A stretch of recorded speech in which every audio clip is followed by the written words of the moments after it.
Hare Krishna Krishna Krishna Hare Hare Hare Rama Rama Hare Hare Om Ajnanatimirandhasya Jnanam Janashalakaya Chakshur Unmilitam Yena Tasmai Sri Gurave Namaha.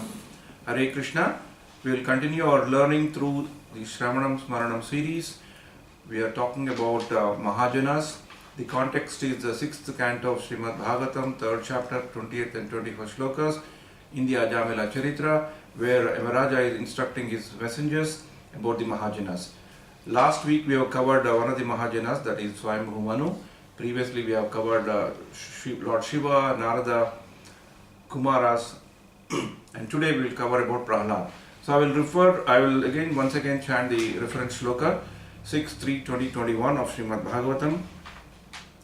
Swayambhu Narada Shambhu Kumara Kapilo Manu Prahlado Janako Bhishmo Balirvaya Shakirvayam Dwadishaiti Vijanimo Dharmam Bhagavatam Bhataha Gohyam Vishuddham Durbhodam Yam Jnatva-amrutam-ashnute. So Yamaraja is telling about these 12 great Mahajanas who have followed the principles of religion, Dharmam Bhagavatam Bhataha. So today, in today's topic, we will talk something about Prahlad Maharaj, or he is also known as Bhakta Prahlad. Prahlad is one of those dominant Mahajanas. Many of us know the story of Prahlad. He was the son of Hiranyakashipu. Hiranyakashipu was supposed to be a very big demon who wanted to conquer the world and even confront Vishnu and prove himself that he is greater than God.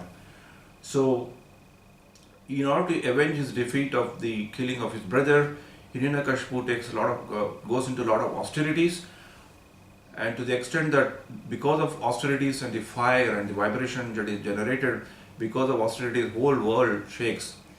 And the Devatas become very aggrieved because if Hiranyakashipu gets so much of power, they will be attacked and it will be a very big problem for them. So as they were getting afraid to the reactions of the vibrations and the heat and fire that is coming out of the measures of penance and austerity that Hiranyakashipu was doing, they come to know that Hiranyakashipu's wife also is pregnant, and they think that if Hiranyakashipu himself is such a big demon, what would be his son and how great a demon he would be. So in order to preempt that situation, they kidnap and they take away his wife, Kayadu, and they were about to take her to their place, but in between Narada Muni, who is also a very great devotee of the Lord, intercepts them and tells them that the person who is going to be born from the womb of Kayadu is going to be a greatest devotee. So after listening to them and after listening to the plea of Narada, they leave Kayadu with Narada, and Kayadu stays in the hermitage of Narada, and at that time Narada teaches Kayadu a lot of things about devotional aspects. So while he was teaching all the messages to Kayadu, the person who is there in the womb of Kayadu, that is Prahlad, who is a very great devotee, also listens and at first hand gets the teachings from the Guru. So Narada in fact becomes the Guru of Prahlad Maharaj in getting the tenets of devotional service. So there is no other greater opportunity than being a disciple of such a great devotee called Narada. So like that Prahlada is born, and after Prahlada is born, Hiranyakashipu finishes his austerities and he gets a wonderful boon from Lord Brahma that he cannot be killed in various circumstances.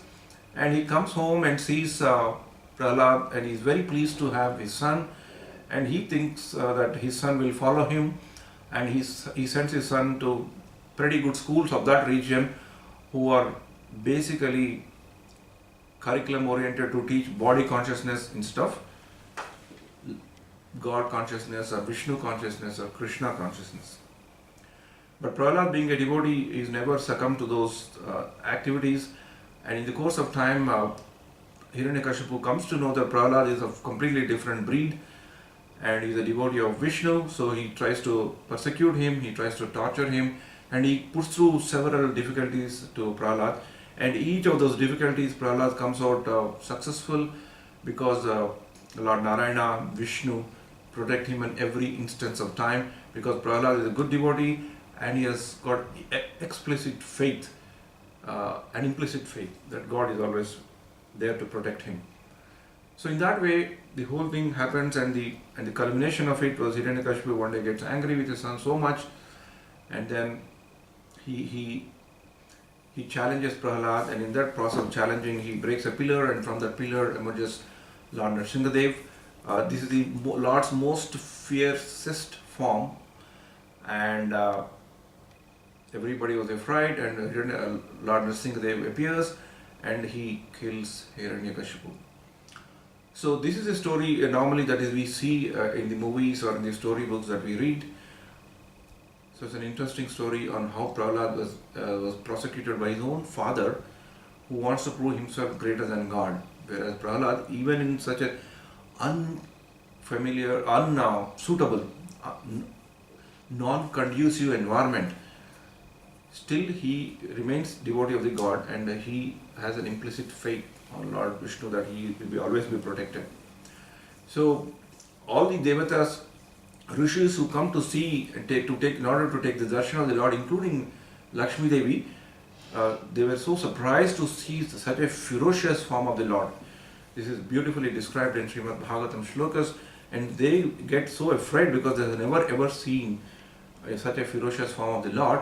But Prahlad, being very fearless and having implicit faith in Lord, he is not fearless in that context, and everybody encourages Prahlad to go to Nrsimhadev and please him with his prayers. So in Srimad Bhagavatam this part also comes, and Nrsimhadev is pleased by Prahlad's prayers, and most of the stories normally end here when they describe the story of Prahlad.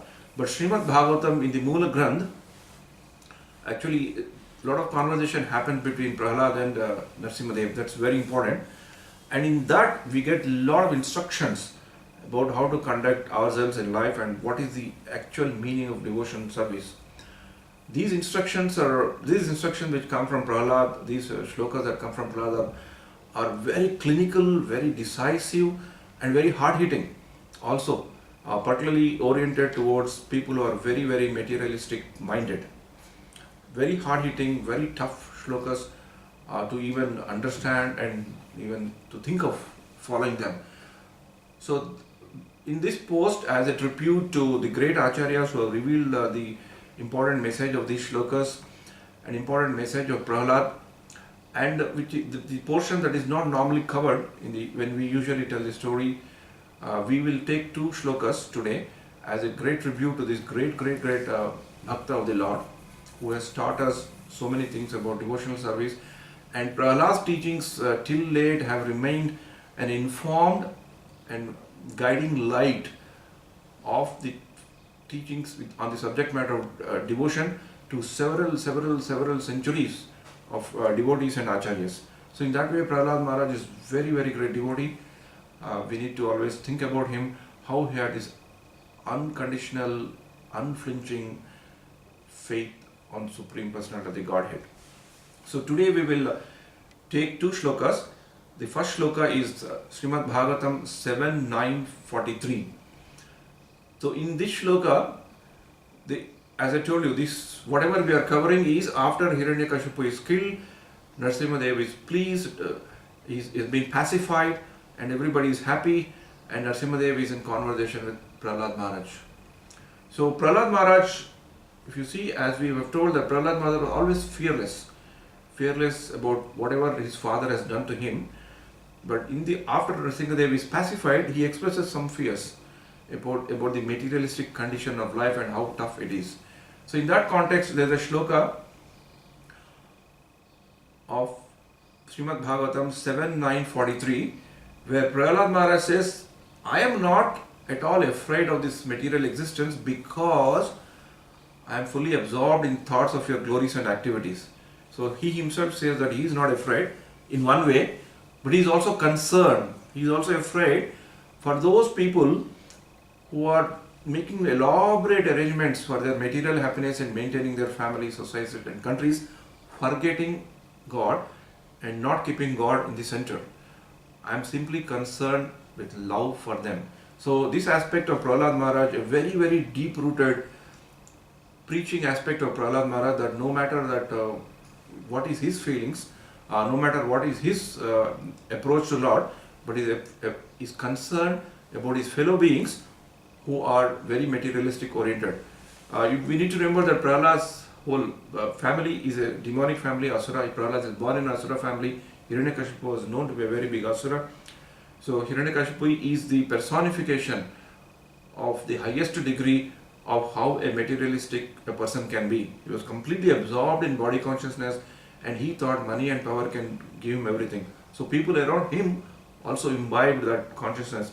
So Prahlad Maharaj says that he is very concerned about them who are only working, making big arrangement for their material happiness, which even if they get will be extremely temporary, and which also has its own share of burden of happiness and followed by distress. This we all see. So what is the relevance of this in our context? We are also kind of a materialist, most of us. We do majority of the things to satisfy our body, satisfy our senses, rather than satisfying, utilizing our senses to satisfy the Lord.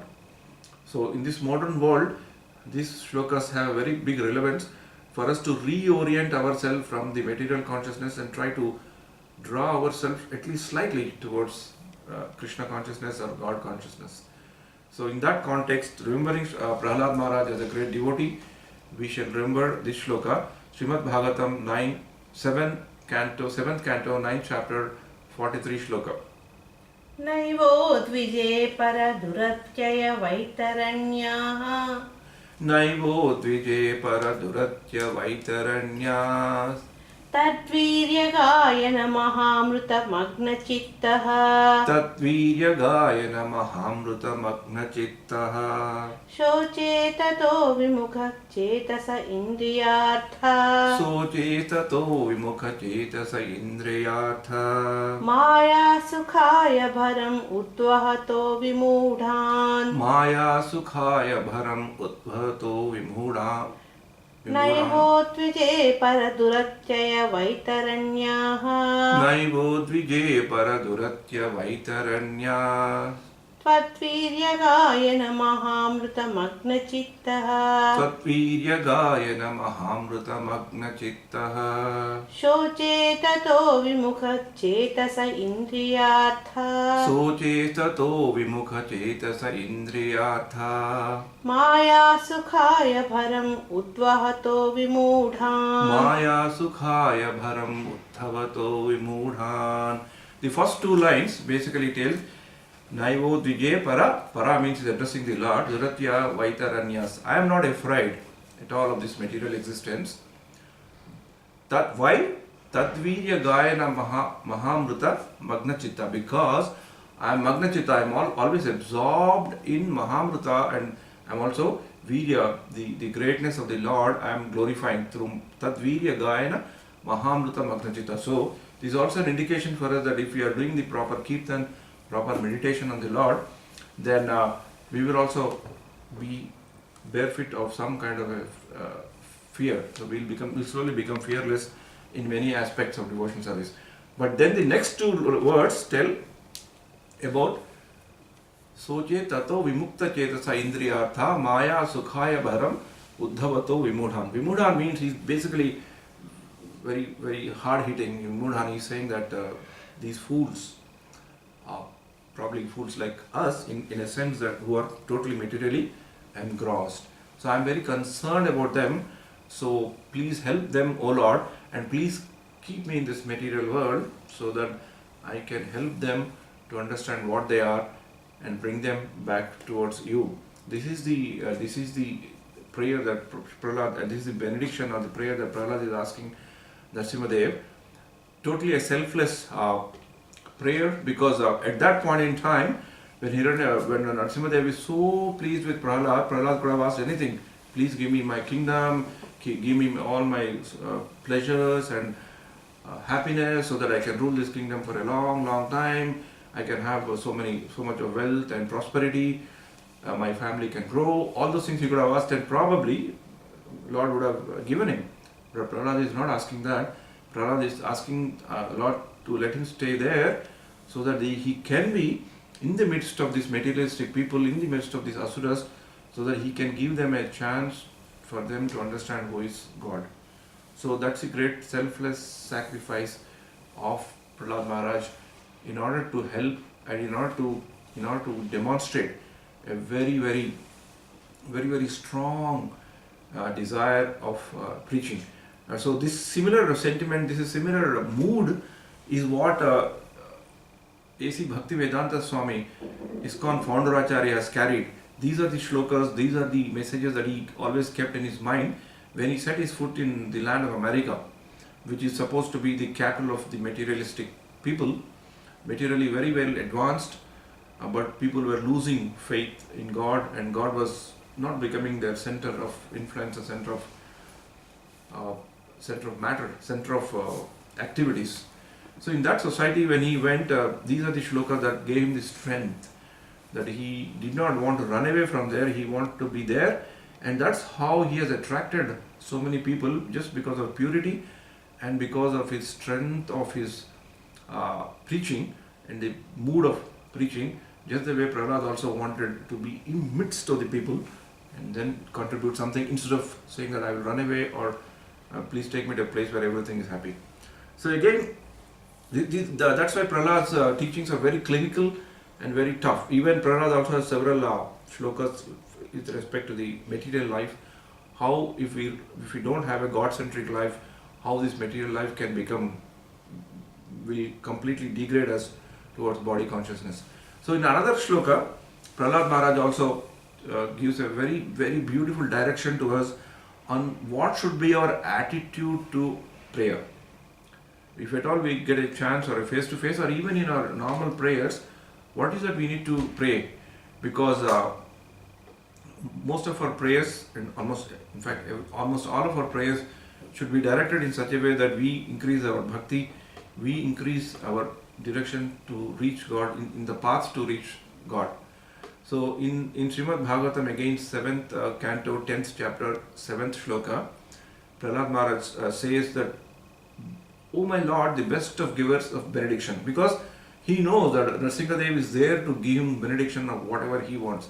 So he says, "O best of givers of benediction, if at all you want to bestow me any desirable benediction, then I pray to you, Lord, that within core of my heart, let there be no material desires." So Prahlad Maharaj is praying to the Lord at the juncture when Lord is about to give him anything that he wants. He's saying that at the core of my heart, let me pray to you that I don't have any material desires. That's why these teachings of Prahlad are very important, and that's why A.C. Bhaktivedanta Swami, founder Acharya ISKCON, repeatedly used these shlokas in order to tell and make a point, because all of us are also situated in a similar kind of a materialistic condition, similar kind of an asura environment where all the regulative principles, morality and things like that are going down and down, and it's very difficult for us to be afloat in this condition of life. So we're also totally entangled in the whole situation, and very easily we can forget the presence of the Lord. So that way these shlokas are very important, and this also shloka gives a very proper attitude for us to pray to the Lord that our material desires should slowly. Prahlad Maharaj straight away could say that I don't need any material desires, but definitely we are nowhere near that kind of an elevated platform. But we can take this shloka as a guiding line to slowly decrease our body consciousness and increase our Krishna consciousness, or you may call it God consciousness. But Srila Prabhupada, founder Acharya of ISKCON, was very particular to use the word Krishna consciousness to indicate that God is a person, and that person is the Supreme Personality of the Godhead, Krishna.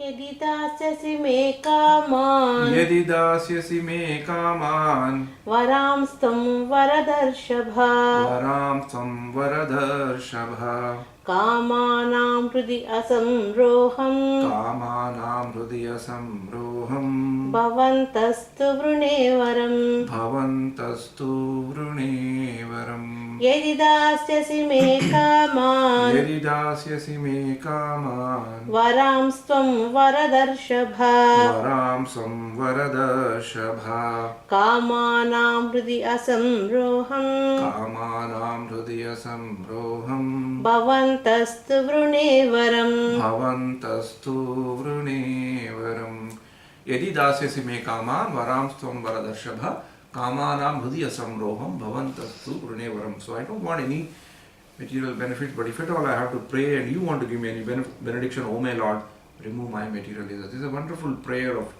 Prahlad Maharaj. Like this, there are many shlokas. So through this forum of Shravanam Smaranam posting, I would humbly request you, whenever you get a chance, to open Moola Granth of Srimad Bhagavatam and take a look at these shlokas, particularly which come from 8th, 9th, 10th chapters. Prahlad Charitra is very detailedly explained in Moola Bhagavat. Virtually the seventh canto, first chapter at end starts with Prahlad Charitra and goes on till 10th chapter. So almost 9 chapters are completely dedicated for this Prahlad's Charitra.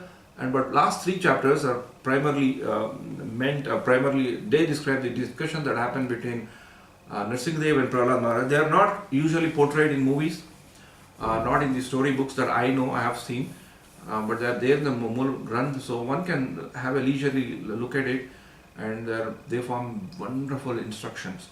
And before we conclude, we again have a deep dedication, deep respect and gratitude towards the great Mahajana, Prahlad. Because of him, while remembering him, we could get an opportunity to talk something about devotional service.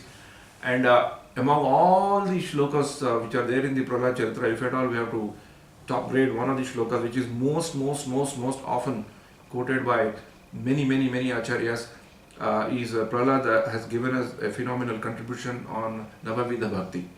Shravanam Kirtanam Vishnu Smaranam Padasevanam Archanam Vandanam Dasyam Sakhyam Atmanivedanam Iti Pumsharpita Vishnu Bhakti Navalakshana Kriyate Bhagavati Adha Tanmanye Adhitamuttamam.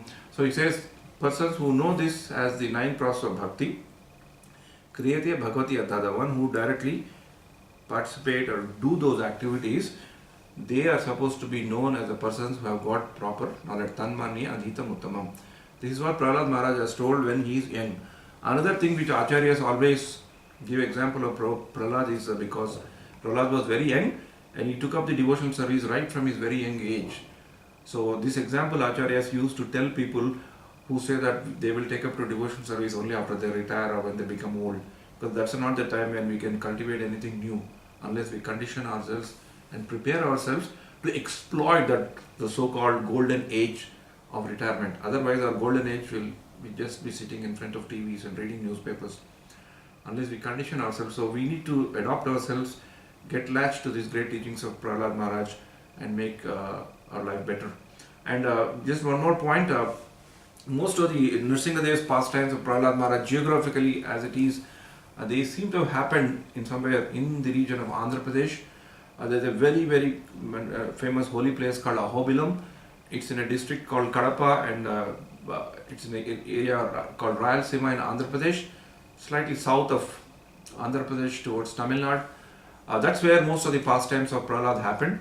And there's also a place where they say that Hiranyakashipu hit the pillar and Lord Nrsimhadev actually came to save Prahlad. So that's a very holy place.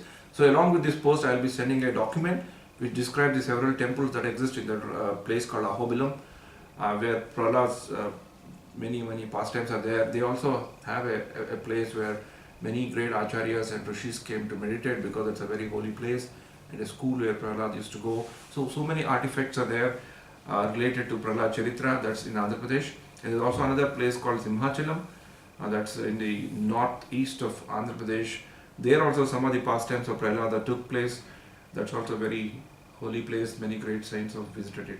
So in that context of remembering Mahajanas and remembering one of the great Mahajana, Prahlad, Bhakta Prahlad, who even though was very young, 5 years old, when whole of these happened, when Nrsimhadev appeared to him, gave us wonderful teaching. So in that way, we respect him and we pray to Prahlad to give us some kind of an inspiration to follow at least to some extent his teachings, so that we can reduce our bodily consciousness and see towards improving our Atmajnan and become self-realized. Hare Krishna, Krishna Krishna, Hare Hare.